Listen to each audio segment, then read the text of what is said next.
शुरू कीजिए दीदी। बोलिए श्री प्राणनाथ प्यारे की जय, सद्गुरु महाराज की जय, सर्वे सुंदर साथ की जय।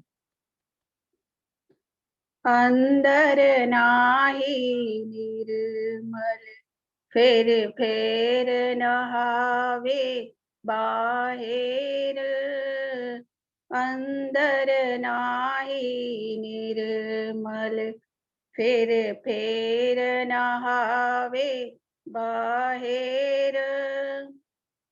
कर दिखाए कोट बेर तोहे ना मिलो करतार, अंदर नाही निर्मल कोट करो बंदगी, बाहिर हो निर्माल। कोट करो बंदगी, बाहिर हो निर्माल। तोलो न पियु पाइए, तोलो ना पियु पाइए, जो लोना सा दे दिल, अंदर नाई निर्मल फेर फेर नहावे बाहेर। अहनिस तू बेली रहे अपने पियो के संग, अहनिस तू बेली रहे अपने पियो के संग। पीठ दे तिन पियो को, पीठ दे तिन पियो को, करे ऊपर के रंग, अंदर नाही निर्मल फेर फेर नहावे बाहेर, अंदर नाही निर्मल। जैसा बाहिर होत है जो हो ऐसा दिल, जैसा बाहिर होत है जो हो वैसा दिल।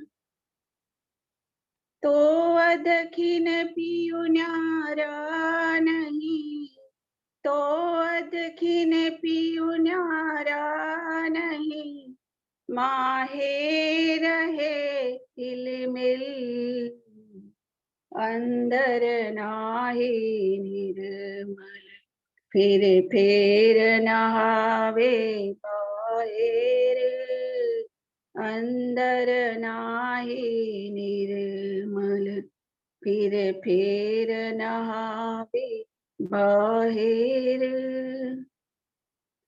तू आपे न्यारी होत है, पियु नहीं तुझसे दूर, तू आपे न्यारी होत है, पियु नहीं तुझसे दूर। पर्दा तू ही करत है, पर्दा तू ही करत है, अंतर ना आड़े नूर, अंदर नाही निर्मल फिर फेर नहावे बाहेर, अंदर नाही निर्मल फिर फेर नहावे बाहेर। कर दिखाए कोट बेर तोहे ना मिलो करतार, अंदर नाही। प्रणाम जी। बोलो श्री प्राणनाथ प्यारे की। धन्यवाद हंसा बहन। शुरू करते हैं सुंदर साथ जी। प्रथम लागू दोई चरण को, धनिये न छुड़ाइयो खीन। लाक तली लालेड़िया, मेरे जीव के ही जीवन। इन पाँव तले पड़ी रहूं, धनी नजर खोलो बातून। पलना बालू निरखो नेत्रे, मेरे जीव के ही जीवन, मेरे जीव के ही जीवन। चर्चा प्रारंभ होत है, सुनो साथ चित दे। भजो राज श्यामा श्री प्राणनाथ, सखी जीवन हमारोए। श्री महामति कहे मोमिनो, भया चर्चा का वखत। अब तुम सुनियो चित दे, लाल आगे आए बैठे इन तखत। लाल आगे आए बैठे इन तखत। बोलिए श्री प्राणनाथ प्यारे की जय। बोलिए श्री सद्गुरु महाराज की जय। तो सुंदर साथ जी, आज 5 दिन के गैप के बाद हम लोग बीतक साहब पे फिर दोबारा से आते हैं। अभी प्रकरण जो बीतक साहब वाणी का है वो दूसरा प्रकरण ही चल रहा है, और दूसरे प्रकरण में ही धनी देवचंद जी जो है कच्छ देश की तरफ जा रहे हैं। उम्र 16 वर्ष की है और वो यात्रा के लिए निकल पड़े हैं बारात के पीछे, जिसमें ऐसा रास्ता है जहां की बड़े 2-4-10 लोग हों तो वो भी डरे ऐसे रास्ते पे जाते हुए। ऐसे में वो तो बिल्कुल अकेले हैं, कोई बात करने वाला भी नहीं है, और रेती का मुल्क है जहां पर हवा रात्रि पड़ने पे चलती है तो एक जगह का रेत उड़कर दूसरी जगह चली जाती है और रास्तों के सारे निशान मिट जाते हैं। धनी देवचंद जी घर से चले हैं कि वो घोड़ों के निशान और बारातियों के निशानों को देखते हुए, उनके पद चिन्हों को देखते हुए उसके पीछे जाएंगे, लेकिन ऐसा कुछ भी संभव नहीं हो रहा है और वो डर रहे हैं कि क्या होगा। तो दर्शनों की चौपाइयां दोबारा से ले लेते हैं। क्या कह रहे हैं? यूं करते चले जाते एक शख्स दिया दीदार, तब बड़ी दहशत वही ऐसो आयो विचार।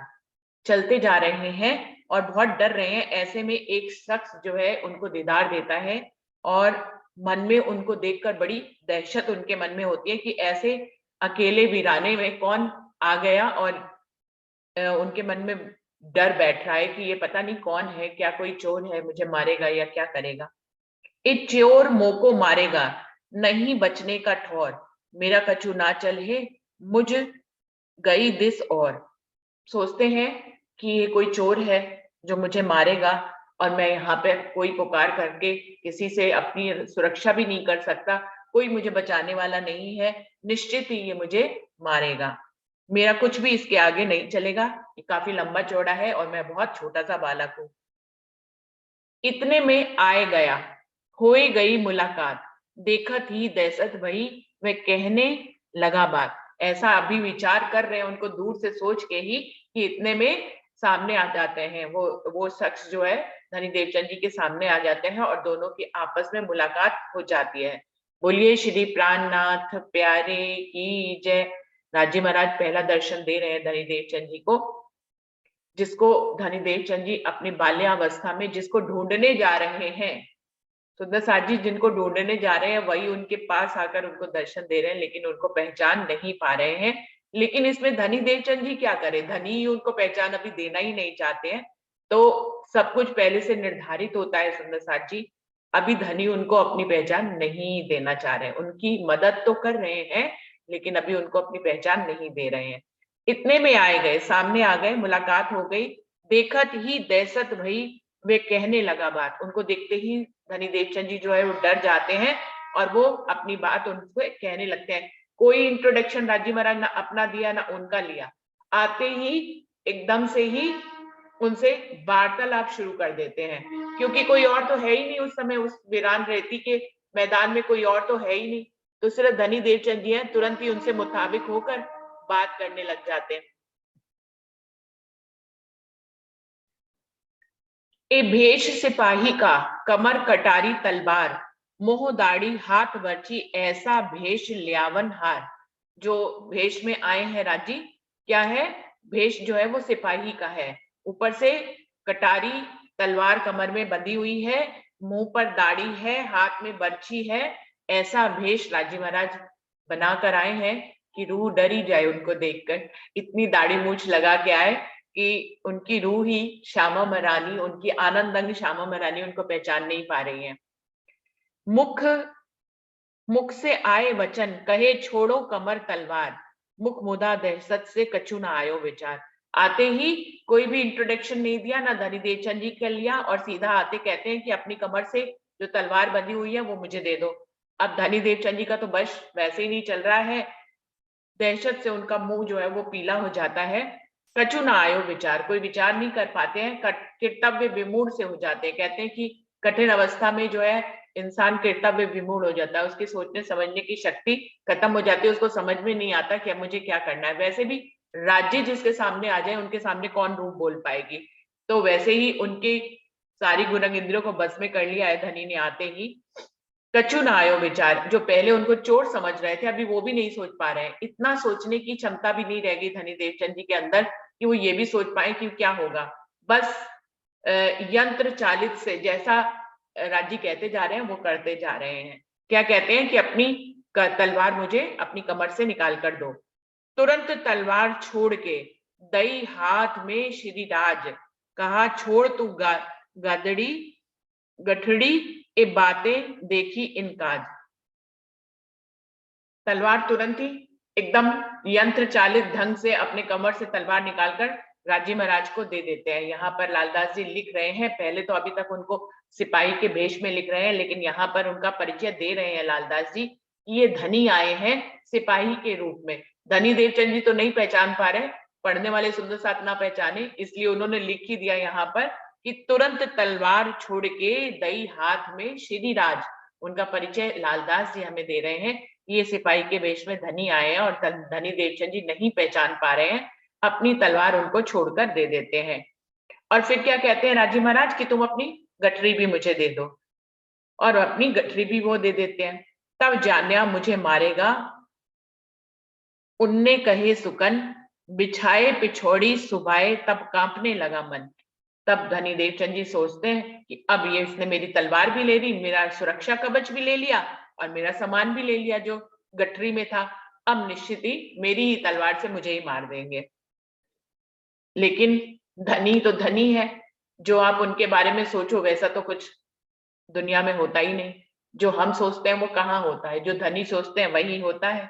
आगे से क्या कहते हैं राजी महाराज, उनको अपनी पिछौड़ी उन्होंने वहां पर बिछा दी और कहते हैं कि इस पे लेट जाओ। अब धनी देवचंद जी का मन जो है वो कांपने लग जाता है कि अब लगता है कि मुझे लिटा कर ही मेरी गर्दन पे तलवार चलाएंगे। सब उल्टा सोच रही है रूह, जो धनी नहीं करने वाले वही रूह सोच रही है, और जो करने वाले हैं वो रूह की सोच में ही नहीं आ रहा है। ये हमें क्या सिखा रहा है ये प्रसंग, कि ऐसा ही हमारे साथ भी होता है। जो हम सोचते हैं वो धनी नहीं करने वाले हैं, और जो धनी करने वाले हैं उसके बारे में हमें दूर दूर तक पता ही नहीं होता कि वो क्या करने वाले हैं। तो कहते हैं कि अब कांपने, उनका मन कांपने लग जाता है। जिससे प्रेम करना है उसी से ही डर के कांप रहे हैं हम। देखिए, जिस धनी से प्रेम करने के लिए निकले हम कह रहे हैं हम धनी से मिलेंगे, अपने प्रियतम से मिलेंगे, उससे प्रेम की दो बातें करेंगे। जब वो सामने आया पहचान नहीं पाए और उसी से ही डर रहे हैं। डर, जहां डर होता है वहां प्रेम तो होता ही नहीं, और जहां प्रेम होता है वहां डर नहीं होता। अब उनको पहचान ही नहीं पा रहे हैं तो उनसे डर रहे हैं। बर्छी हाथ पकड़ के एक साथल पर दे पाए, बोझ दिया शरीर का फिर यूं पूछी जाए। उनको लिटा देते हैं और उनकी जांग के मूल में अपना एक पांव रखकर बर्छी के सहारे से थोड़ा सा प्रेशर देते हैं राजी महाराज उनके शरीर पे, और उनसे पूछते हैं, दर्द भया कछु हल्का, सूल पेट का था जोर। श्री देवचंद जी उत्तर दिया, कछु रया और ठोर। राजी महाराज पूछते तुम्हारे पेट का दर्द कुछ हल्का हुआ है? धनी देवचंद जी कहते हैं कि नहीं, अभी थोड़ा बाकी रह गया है। अभी भी धनी देवचंद जी ये नहीं सोच पा रहे हैं कि इनको कैसे पता मेरे पेट में दर्द हो रहा है।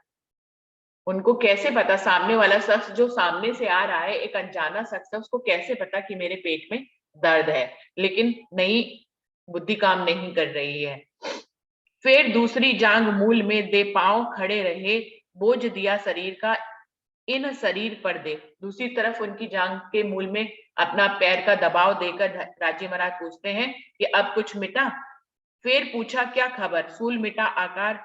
तब उठ खड़े भये श्री देवचंद जी, ऐसा क्या विचार? जब पूछते हैं कि अब तुम्हारा दर्द ठीक हो गया, धनी देवचंद जी तुरंत उठ के खड़े हो जाते हैं कि हाँ, अब मेरा पूरा दर्द खत्म हो गया। सिर्फ अपनी हिकमत से राजे महाराज ने उनके पेट के दर्द को खत्म कर दिया। वैसे भी उनको देखकर ही उनके पेट में दर्द हुआ ही था, क्योंकि डर रहे थे, डर से, दहशत से उनके पेट में दर्द शुरू हुआ था। तो जिस दर्द को धनी ने दिया था, उसी दर्द को धनी ने मिटा भी दिया। ये भी देखे सुंदर साथ जी कि धनी को देखते ही तो पेट में दर्द हुआ था, और फिर धनी के मिलन से उस दर्द को खत्म भी कर दिया धनी ने। बिल्कुल ऐसे ही खुद ही विरह देते हैं धनी हमें, फिर अपना मिलन देकर फिर हमारे विरह को खत्म भी कर देते हैं। तो यही है, खुद ही हमें इस खेल में भेजा है, खुद ही हमें जगाने भी आ गए। तो सब कुछ धनी की इच्छा से ही हो रहा है, जो कुछ भी हो रहा है। ये सारे प्रसंग की एक एक लाइनें हमें यही सिखाती हैं। पिछोरी कमर बंधाई के, बोझ बांधा अपनी पीठ पर, तब जानिया श्री देवचंद जी ए मारे नहीं क्यों एकर। पहली बार कुछ अच्छा सोचते हैं राजी के बारे में। अब राजी ने क्या किया, अपनी पिछोरी धनी देवचंद जी के कमर में बांध दी है और उनका पोटली का बोझ खुद पकड़ लिया है। तब धनी देवचंद जी सोचते हैं कि ये मुझे मारेगा नहीं, निश्चित ही। अब कुछ और सोचेंगे उनके बारे में। तो यहाँ पे भी क्या होता है हमारे साथ, सभी को, इस सारे प्रसंग को हम अपने ऊपर भी लेते चलेंगे कि धनी ने कैसे हमारे बोझ को उठा रखा है। हम समझते हैं हम अपनी जिम्मेदारियां, हम अपने कर्तव्य हम निभा रहे हैं। यहाँ पर आज जी बता रहे हैं कि कोई भी कर्तव्य, कोई भी जिम्मेदारी हम सब हुकुम के अधीन होकर निभा रहे हैं। सब काम राजी कर रहे हैं, हमारे घर परिवारों को उन्होंने संभाला हुआ है, हमारी सारी जिम्मेदारियां हमारे माध्यम से वो स्वयं ही पूरी करवा रहे हैं। हम कहीं अगर पूरे उतरते हैं तो धनी की मेहर से ही उतरते हैं, उनके हुक्म से उतरते हैं। उन्होंने सारा बोझ अपना, हमारा रूहों का अपनी पीठ पर ले रखा है। देखिए, बोझ बांधा अपनी पीठ पर सारा बोझ ले रखा है। अपनी श्यामा महारानी का बोझ भी उन्होंने लिया, सब सखियों का भी लिया हुआ है। पिछोरी कमर बंधाई के, लेकिन अपनी पिछोरी धनी देवचंद जी को बांधी, अपनी मेहर उन्होंने धनी देवचंद जी के ऊपर बांध दी। अब देखिए कैसे बिल्कुल वायु की तरह भगाकर ले जाएंगे, धनी देवचंद जी को गंतव्य स्थान पर पहुंचा देंगे। वरना इतनी पीछे रह जाने पर कौन इतनी जल्दी जो है अब बारातियों से मिल सकता है। तो अपनी पिछोरी बिल्कुल, जिसमें पता भी नहीं लगेगा कि हम चल रहे हैं, धनी देवचंद जी चल रहे हैं, उनकी पिछोरी के सहारे उड़ते हुए बिल्कुल बारातियों के पास पहुंच जाएंगे, उनको पता भी नहीं लगेगा। तो ऐसे ही हमारे जीवन में भी धनी अपनी पिछोरी, अपनी मेहर की पिछोरी हमारे ऊपर बांध देते हैं, जिससे हम वो अनोखे काम कर जाते हैं जो हमने कभी विचार भी नहीं किए होते थे कि हम कर पाएंगे। ऐसा तो जीवन में हम सबको बहुत बार अनुभव होता है कि अरे ये हमने कैसे काम कर दिया, हम तो इस काबिल ही नहीं थे, हमें तो लगता ही नहीं था कि हम ये काम कर पाएंगे। तो ये धनी की मेहर हमसे वो काम कराती है, उनका हुक्म हमसे वो काम कराता है, और बाद में हमें आश्चर्यचकित होते हैं हम कि अरे हमने ये कर दिखाया, कैसे करा पता ही नहीं। तो बिल्कुल ऐसे ही अपनी कमर, अपनी पिछोरी उनके कमर पर बांधकर उनका बोझ अपनी पीठ पर लेकर चलते हैं। और तब धनी देवचंद जी क्या सोचते हैं, बंदी खाने रख के करेगा गुलाम, मारने से तो बचाया अब क्या करावे काम। कि निश्चित ही अब ये मुझे मारने वाला नहीं है, क्योंकि मौका था, मुझे मार सकते थे लेकिन मारा नहीं। अब लगता है कि मुझे नौकर गुलाम बनाकर अपने बंदी खाने में रखेगा और मुझसे पता नहीं क्या क्या काम कराएंगे। मिल दो यहाँ से चले, राह में अत जोर, लगे बात लौकिक पूछने, कहो कौन तुम्हारी ठौर। इस प्रकार से अब राजी महाराज आगे आगे और धनी देवचंद जी उनके पीछे पीछे चलने लग जाते हैं। रास्ते में उनका ध्यान इस तरफ ना जाए कि वो कैसे पहुंच रहे हैं, उनको पहचान ना पाए धनी, इसलिए उनसे लौकिक बातें पूछने लग जाते हैं, उनको बिजी कर देते हैं। धनी देवचंद जी को बिजी कर देते हैं लौकिक बातों में। सुंदर साथ जी ऐसे ही होता है जीवन में, धनी को अगर पहचान ना देनी हो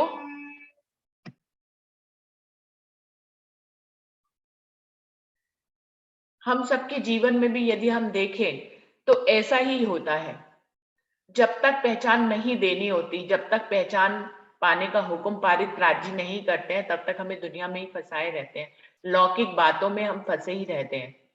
हमारे दिल में वही वही दुनियाविक बातें उत्पन्न होंगी, उन्हीं के बारे में ही हम बातें करेंगे। लेकिन जब धनी अपनी पहचान देने पे आते हैं तो देखिए कैसे फिर सिर्फ धनी की ही बातें हम लोग करते हैं। तो हमारा जीवन भी कहीं ना कहीं श्यामा मरानी जैसा ही है, कहीं उससे अलग नहीं है। लौकिक बातों में उनको उलझा दिया जिससे कि उनको पता ही ना लगे कि वो किस पिछौरी के बांधने से इतनी जल्दी पहुंच गए अपने गंतव्य पे। नाम माता को पूछत और कुटुंब परिवार ताको उत्तर देते हैं चले जाए तिन्नान। माता का नाम पूछते हैं, पिता का नाम पूछते हैं, परिवार में कौन कौन है। धनी देवचंद जी बिल्कुल एक आज्ञाकारी बच्चे की तरह सब जवाब देते चले जाते हैं। देवचंद उत्तर दिया रहे उमरकोट गांव, मतु मेहता जो पिता करे सौदागरी का काम। बता देते हैं धनी देवचंद जी कि मैं उमरकोट गांव में रहता हूँ, मतु मेहता मेरे पिता का नाम है और सौदागरी का काम करते हैं। फिर खबर देश की पूछने लगे सुकन, कौन राजा तुम देश को कैसो ताको चलन। फिर राजा के बारे में पूछने लग जाते हैं। जब परिवार के सारे प्रश्न उत्तर खत्म हो जाते हैं तो राज्य अभी उनको और उलझाते हैं, तो और पूछते हैं कि तुम्हारा देश कैसा है, तुम्हारा वहां का राजा कैसा है और उसका चाल चलन कैसा है। कौन वजीर ताके रहे क्यों कर चलत व्यवहार, एक कई ऐसी बातें लौकिक यही पूछे विचार कि उसका वजीर कौन है, उसका चाल चलन कैसा है, उसका व्यवहार कैसा है समाज के साथ। इस तरह की लौकिक बातें पूछते हैं और आगे बढ़ते चले जाते हैं। यूं करते पूछत चले पंथ करते जाएं, रात रही थोड़ी बाकी सात को पहुंचे भाई। इस तरह की लौकिक बातें पूछते पूछते साथ में चलते भी जा रहे हैं, लौकिक बातें पूछते भी जा रहे हैं। धनी देवचंद जी को पता ही नहीं चल रहा किनकी मेहर से वो जो है बारातियों तक पहुंच जाएंगे। रात रही थोड़ी बाकी, उजाला होने वाला होता है, थोड़ी सी रात रह जाती है। जब भोर का समय जिसको कहते हैं, भोर के समय पे जब थोड़ी सी रात बाकी रह जाती है और सवेरा होने वाला होता है तो देखते हैं वहां पर आगे बाराती लोग खड़े हैं, वहां तक पहुंच जाते हैं। उस जगह खड़े रहे उस जगह खड़े रहे पिछौड़ी छुड़ाई कमर से, अपनी पीठ पर गठड़ी सो दई श्री देवचंद जी को इन समय गंतव्य स्थान पर पहुंचाकर पूरी मेहर करके जो उनका उद्देश्य था वहां तक पहुंचाकर अपनी पिछोरी वापस ले लेते हैं। उस पिछोरी से धनी देवचंद जी को इतनी आगे तक पहुंचाकर अपने गंतव्य स्थान पर पहुंचाकर फिर से अपनी पिछोरी वापस ले लेते हैं और उनका बोझ जो है उनको दे देते हैं, फिर गठरी उनको दे देते हैं। तो ऐसा ही होता रहता है सुंदर साथ जी हमारे साथ भी। कभी धनी हमारा बोझ उठा लेते हैं, कभी हमारा बोझ हमें वापस दे देते हैं कि अब फिर से तुम संभालो। फिर वहां से यात्रा शुरू होती है, फिर खोज की, फिर धनी की पहचान की यात्रा शुरू होती है। लेकिन ये साबित करता है कि जब वो मुश्किल में होती है तो धनी उसका मदद करने के लिए हमेशा आते हैं और अपनी मेहर से उसको उसकी चाहना पूरी कर देते हैं। अभी तो उनकी चाहना धनी देवचंद जी की इतनी है ना कि रास्ते में कच्छ देश पहुंच जाए, तो जितनी चाहना करी है उतनी चाहना पूरी कर दी है धनी ने। जब इससे आगे की चाहना करेंगे तब उससे आगे की चाहना पूरी करेंगे। तो चाहना भी बहुत कुछ, हमारी इच्छा भी बहुत कुछ डिपेंड करती है कि हम कितनी छोटी इच्छा कर रहे हैं और कितनी बड़ी इच्छा कर रहे हैं। अभी अभी दुनियाविक इच्छा करेंगे तो धनी मान लीजिए वही पूरी कर दे। अब आपकी आत्मिक इच्छा होगी तो धनी आत्मिक इच्छा पूरी करने के लिए आएंगे। अभी उद्देश्य क्या है धनी देवचंद जी का, बारातियों तक पहुंचना और कच्छ देश पहुंचना, तो धनी ने मदद करके उनका उद्देश्य पूरा कर दिया। दई तलवार छोड़ के देखे तेरो साथ, पीछे फिर के देखा ही मेरा किनने पकड़ा था हाथ। अपनी तलवार धनी देवचंद जी की उनको छोड़ कर देते हैं और कहते हैं देखो ये तुम्हारा सुंदर साथ जिसके पीछे तुम आना चाहते थे वो खड़ा हुआ है। जैसे ही वो मुख उधर करके देखते हैं धनी देवचंद जी, पीछे से धनी गायब हो जाते हैं। जैसे ही मुंह फेरा पीछे से गायब हो गए। हमने किसकी तरफ देखा, हमने अपनी जो हमने लौकिक मंजिल मांगी थी, जैसे ही हमारी नजर उस लौकिक मंजिल पे पहुंचती है धनी गायब हो जाते हैं। पीछे फेर के देखे फिर घूम के जैसे ही पलट कर देखते हैं, धनी थे ही नहीं।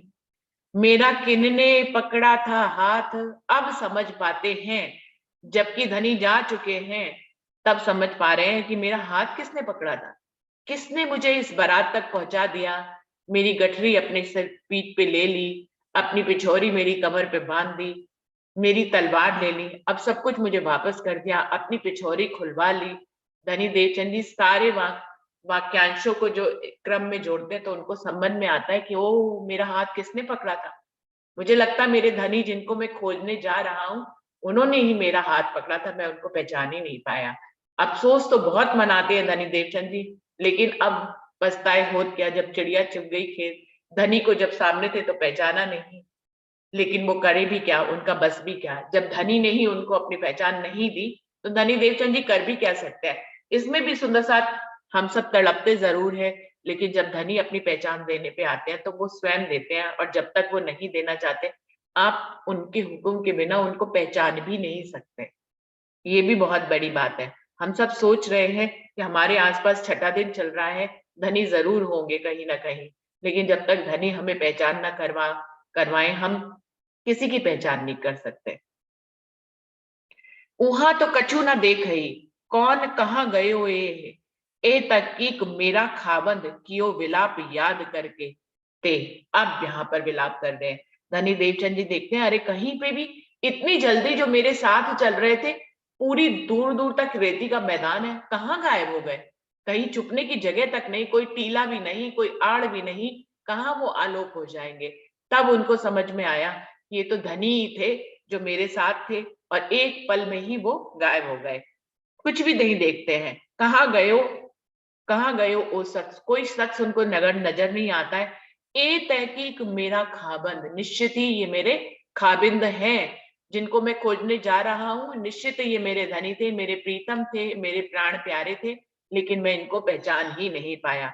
कियो विलाप याद करके, तब विलाप करते हैं, मन ही मन में पछताते हैं कि मैंने उनको पकड़े क्यों नहीं रखा, मैंने उनको जाने ही क्यों दिया। मैं तो उनको सिपाही समझता रहा, मैं तो उनको चोर समझता रहा, मैं तो उनको अपना मारने वाला समझता रहा कि मुझे मार ही देंगे, लेकिन मैं उनको असली स्वरूप में उनको पहचान ही नहीं पाया। और तब विलाप करते हैं कि मैंने क्यों नहीं पहचाना, मुझे सुनहरा अवसर मिला लेकिन मैं उनको पहचाना नहीं। फेर के एता विचारिया, मेरे ए तो हैं सिर पर, जहां कहूं मैं डार हूं, ये छोड़े नहीं क्यों कर। लेकिन एक बात निश्चित हो जाती है इन दर्शनों से, विश्वास उनका बहुत बढ़ जाता है कि निश्चित ही फिर ऐसा विचार करते हैं कि ये मेरे सिर पर ही खड़े हुए हैं, बाले से बुढ़ापे लग मेरे सिर पर खड़े सुहान, मेरे सिर पर मेरे धनी खड़े हुए हैं, मैं कहीं भी जाऊंगा ये मेरे साथ ही रहेंगे, ये मुझे एक पल के लिए भी छोड़ने वाले नहीं है। अब धनी देवचंद जी की जो लगन है वो दिन दूनी रात चौगनी बढ़ती जाएगी।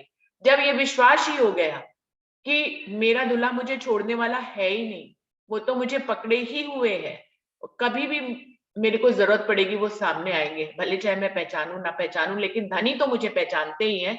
तब यहाँ पर निश्चित कर लेते हैं कि मुझे वो मेरे साथ में ही है और मुझे उनको नहीं छोड़ना है। तब सन्मुख चले साथ को आवत रोके तिन नहीं, ए तो तहकीक हुआ धनी है मेरे हाजर, भले अब कहाँ जाएंगे खोज ले हुए इन पर। तब निश्चित भी कर लेते हैं और उनकी लगन और बढ़ जाती है कि निश्चित ही मेरा धनी मेरे सामने ही है, कहीं दूर है ही नहीं, और अब कहाँ जाएंगे, जो मेरी मदद के लिए कहीं पे भी आ सकते हैं, अब मेरे को छोड़कर कहाँ जाएंगे, खोज ले हुए इन पर, जिनको खोजने निकला हूं अब इनको खोज ही लूंगा, कहाँ छोड़ूंगा। जो मेरे साथी हैं उन खुद ही मेरे साथ रहते हैं मेरी मदद के लिए, भला वो मुझे जब छोड़ना ही नहीं चाहते तो मैं भी उनको खोज ही लूंगा, मैं भी उनकी पहचान कर ही लूंगा। तब सन्मुख चले साथ को आवत रोके तिन, कौन ए कहा आवत नाम श्री देवचंद जी लिया इन। तब सुंदर साथ से मिलते हैं, वो लोग कहते हैं अरे भाई कौन हो आप। तब धनी देवचंद जी बताते हैं कि मैं तो धनी देवचंद जी हूँ। तब ले चले सरदार पे, उनने पूछे सुकन, तुम क्यों आए हमको मिले, बड़ो अचरज भयो मन। तब सरदार के पास धनी देवचंद जी को लेकर जाते हैं। जब वो पहचानते हैं धनी देवचंद जी को तो बड़ा आश्चर्य करते हैं, अरे इतना छोटा बालक इतने रेती के मैदान में हमसे आकर कैसे हमारा पीछा करके आ गया, भैया तुम कैसे आए, किसके सहारे आए, कैसे आए, क्यों कर राह पाई तुम, क्यों पहुंचे सवारों संग। तब जवाब श्री देवचंद दिया, देवचंद जी दिया, आए चले जैसे वंग। धनी देवचंद जी से पूछते, अरे तुम्हारे पास तो कोई घोड़े हाथी भी नहीं थे, इतनी रेती के मैदान में तुम कैसे आए? धनी देवचंद जी जवाब देते हैं कि हम तो जैसे वायु चलती है वैसे चल के आ गए। सच में वो वायु बन के ही तो आए थे, धनी ने उनको वायु जैसा बना दिया था अपनी किचौरी से, और चल के वो आ गए थे। तुम्हारे पीछे चले आए, कदमों पर धरे कदम, पांव अपने बल से चले मार्ग आए हम। आपके पीछे पीछे आपके कदमों को, निशानों को देखते देखते हम अपने पैरों से चलकर आ गए। आश्चर्य तो बड़ा हुआ सबको, सरदार को भी, लेकिन अब वो सामने ही खड़े हुए थे, प्रकट होकर उनका पीछा करके आ ही गए थे, तो अब वो बोले भी क्या? उनको लग भी रहा था कि नहीं आ सकते हैं, लेकिन फिर भी कुछ बोलने के लिए बाकी नहीं था। सबो बड़ो अचरज पाई के कई खोलो कमर, वे पुनः डेरा डांडी पछाड़ी, कोई था आग जलावने पर। कहते चलो ठीक है, अब तुम आ ही गए हो। तो बड़ा आश्चर्य तो उनको हो रहा था, लेकिन वो कहते चलो अपनी कमर अब ढीली करो। कमर ढीली करने का मतलब ये होता है कि आराम करो, अब तुम आ गए हो, अपने पैरों से चलकर बिना किसी घोड़े गाड़ी के तुम आ गए हो, तो थक गए होगे, चलो अब आराम करो। कोई कोई वहां पर आग जला रहा था भोजन पकाने के लिए। तब उन कायद सरदार ने रसोई का किया आदर, चाहो तो सीधा ले या आओ रसोई पर। तब क्योंकि कायस्थ परिवार का था सरदार, वो उनसे रसोई के लिए सम्मान करते हैं कि आए हैं, या तो हमसे तुम कच्चा भोजन ले लो और खुद पकाओ, या फिर हमारे साथ ही पकी हुई रसोई में तुम आमंत्रित हो, आकर भोजन करो। तब श्री देवचंद जी ने यूं कर किया दिया जवाब, मैं अपने हाथों करत हूँ, कया कायस्थ तिनके बाद। धनी देवचंद जी छोटे से है, लेकिन सारा इंतजाम करके आए हैं।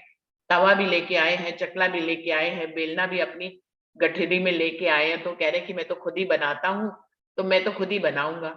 तब क्या कहते हैं वो, तो हमारे भंडार से सीधा ले वो तुम। तब श्री देवचंद जी ने कहा, घर से सीधा ले आए हम। वो कहते चलो आपको हमारी रसोई से नहीं खाना है, तो आप हमसे कच्चा भोजन ले लो और स्वयं बना लो। तब धनी देवचंद जी कह रहे हैं, मैं भोजन का भी इंतजाम करके आया हूँ, मैं अपने साथ कच्चा भोजन लेके आया हूँ। तब काय से दुख पाए के कई, हमारी नहीं ए रवेज, हमारी न्यात का ले हमसे, हो तुम हमारे खेस। तो वो काय जो है, उनको बड़ा दुख होता है कि ये हमारी रसोई से भोजन नहीं ले रहे हैं। तब धनी देवचंद जी, जब वो बार बार विनम्रता से कहते हैं, तब धनी देवचंद जी उनसे कच्चा भोजन ले लेते हैं।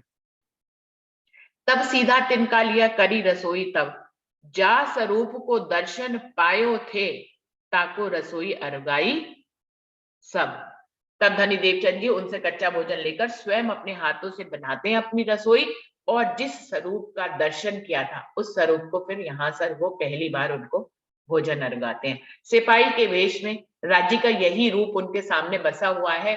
अब इसी को अपने हृदय और आंखों में बसा लेते हैं, और अपनी रसोई को फिर धनी देवचंद जी उसी स्वरूप तो राज्य का ही है, लेकिन भेष के रूप में राज्य ने उनको जो सिपाही के रूप में दर्शन दिया है, इन्हीं शख्स को लिखा है, जा स्वरूप को दर्शन पायो थो, ताको रसोई अरगाई सब। उनको अपनी भोजन कराते हैं भावों से, अपने भावों से उनको भोजन करवाते हैं, और इस प्रकार से अब उनको ही अपने दिल में बसा लेते हैं, उनको ही अपना धनी मान लेते हैं, और सोचते हैं कि वो तो मेरे साथ ही हैं। प्रसाद लेके पौड़ रहे, फेर के उठे जब, उठ के गैल चलन को हुए तैयार सब। प्रसाद लेके सब भोजन करके थोड़ी देर आराम करते हैं, जगह जगह वो लोग रुकते थे, इतना लंबा रास्ता था, और फिर चलने के लिए सब तैयारी कर लेते जैसे ही दिन उग जाता है। तब उन कायस ने कहा अपने लोगों को, दो ऊंट पर असवार केते शामिल हो उनमें। दो ऊंटों पर, तब कायस पूछते तुम दो ऊंटों पर कितने लोग सवार हो, हमें बताओ। तब उनने उत्तर दिया, हम हैं जने चार। तब कया पांचवा ए तुम शामिल करो असवार। अब यहाँ से उनको सवारी मिल जाती है। कहते तुम लोग दो ऊंट पे चार लोग बैठे हो ना, एक छोटा बच्चा है, एक इसको भी शामिल करो, दो ऊंट पे तुम लोग 5 लोग बैठो। तो अब धनी देवचंद जी को यहाँ से सवारी भी मिल जाती है, अब पैदल नहीं चलना है उनको। इन भात श्री देवचंद जी आए पहुंचे कच्छ मोह, गए लोग अपने ठौर आए लगे खोज को। इस प्रकार धनी देवचंद जी कच्छ देश में पहुंच जाते हैं, जहां पहुंचने का उनका गंतव्य था। उस जगह पे जो बचपन से लगन थी कि मैं कच्छ देश जाऊं, विदेश कहते थे कच्छ को, उस समय विदेश कहते थे, जहां पे पिताजी के साथ कभी आए थे देखने के लिए कि यहाँ बहुत से मंदिर हैं, बहुत से साधु महात्मा हैं, वहीं जाने की जो लगन लगी हुई थी उसको पूरा कर लेते हैं। लगन किसी को भी कहीं पे भी पहुंचाती है। तो ये देखिए धनी देवचंद जी भी 16 वर्ष की आयु में, उस जमाने में 16 वर्ष की आयु वाले बच्चे को कुछ भी समझ नहीं होती थी। अभी तो 16 वर्ष के बच्चों को बहुत बहुत समझ होती है आजकल की दुनिया में, लेकिन ये इतने वर्ष पहले की बात है, जबकि कहीं एक दूसरे की जगह जाने के साधन तक नहीं थे। ऐसे समय जमाने में 16 वर्ष की आयु में धनी देवचंद जी, जिनकी लगन ही परमात्मा की तरफ थी, एकदम सीधे बालक थे और अपने गंतव्य पे, लेकिन उन्होंने चाहना कर ली थी कि वो कच्छ देश पहुंचे। तो उस समय में भी उनकी चाहना ने उनकी मदद करी और वो जहां पहुंचना चाहते थे, अभी तक तो वहां पहुंचे। आए के पहुंचे कच्छ में आ जाते हैं। गए लोग अपने ठौर को, आप लगे खोज को। जो बाराती वाले थे वो तो अपना ब्याह करने के लिए आए थे, वो ब्याह करने के अपने काम में चले जाते हैं और धनी देवचंद जी यहाँ से उनसे जुदा हो जाते हैं और वो अपनी खोज के लिए आगे बढ़ते हैं। श्री महामती कहे, ए साथ जी, ए श्री देवचंद जी की बीतक, आगे खोज करेंगे सो बातें बुजरक। तो महामती जी कह रहे हैं, महामती जी, लालदास जी के को भी महामती की महिमा दी गई है इस बीतक साहब में, क्योंकि ये भी तो धनी ही कहला रहे हैं, भले चाहे लालदास जी के अंदर बैठ के कहला रहे हैं। इसीलिए सारी बीतक तो बहुत सी हैं, लेकिन इस बीतक में, लालदास जी की बीतक में महामती के छाप है। जो महान बुद्धि जिसको कहते हैं, मतलब धनी की बुद्धि, जागृत बुद्धि से जो लिखी गई है, तो ये बीतक सबसे ज्यादा मान्य है, जिसमें कि ये धनी ने ही अपने आवेश से लिखवाई है, लालदास जी के तन का इस्तेमाल करके। तो जब महामती जी कह रही है, हे मेरे सुंदर साथ जी, श्री देवचंद जी की बीतक मैंने आपको यहाँ तक की सुनाई है, आगे खोज करेंगे सो बातें बुजरक। अब वो कच्छ देश में कैसे खोज करेंगे, ये बुजरक बातें मैं आपको अगले प्रकरण में बताऊंगी। तो अगला प्रकरण है बीतक कच्छ देश की। कच्छ देश में अब जब पहुंच जाते हैं धनी देवचंद जी, तो क्या होता है, अब कहूं कच्छ देश की पहुंचे आप आए जित, कहाँ आए खोज करी सो बताऊं सब। अब कच्छ देश में आ जाते हैं तो वहां कैसे खोज करते हैं, लालदास जी कह रहे हैं, अब इसकी बीतक शुरू होती है। लगे खोज करने, बैठे देहरे जाए, चर्चा को उत्पूछत वे प्रतिमा को ठहराए। अब वहां पर आकर खोज करने के लिए बैठ जाते हैं, एक मंदिर में जाते हैं तो पूछते हैं कि आप परमात्मा को कैसे मानते हैं, कैसे जानते हैं। धनी देवचंद जी हर किसी से सिर्फ परमात्मा के बारे में ही पूछेंगे। उनकी खोज शुरू हो गई है यहाँ पर। तो लगे खोज करने, बैठे देहरे जाए, एक मंदिर में जाकर बैठते हैं, चर्चा को पूछत, पूछते कि यहाँ कोई चर्चा वर्चा होती है, किसी को कुछ समझाया जाता है परमात्मा के बारे में, वे प्रतिमा को ठहराए। उन्होंने कहा कि यहाँ तो प्रतिमा है, हम इन्हीं की पूजा अर्चना करते हैं। तो सुंदर साजी यहीं पे चौपाई को दोहराते हैं, समय खत्म हो रहा है। लगे खोज करने, बैठे देहुरे जाए, चर्चा को उत पूछत, वे प्रतिमा को ठहराए, वे प्रतिमा को ठहराए। बोलिए श्री प्राणनाथ प्यारे की जय, बोलिए श्री सद्गुरु महाराज की जय, सर्व सुंदर साथ की जय। अब कच्छ देश में कैसे खोज करेंगे, इसकी बीतक सुंदर साथ जी कल हम लोग पढ़ेंगे। अभी तो हमारे पास समय है और बीतक आगे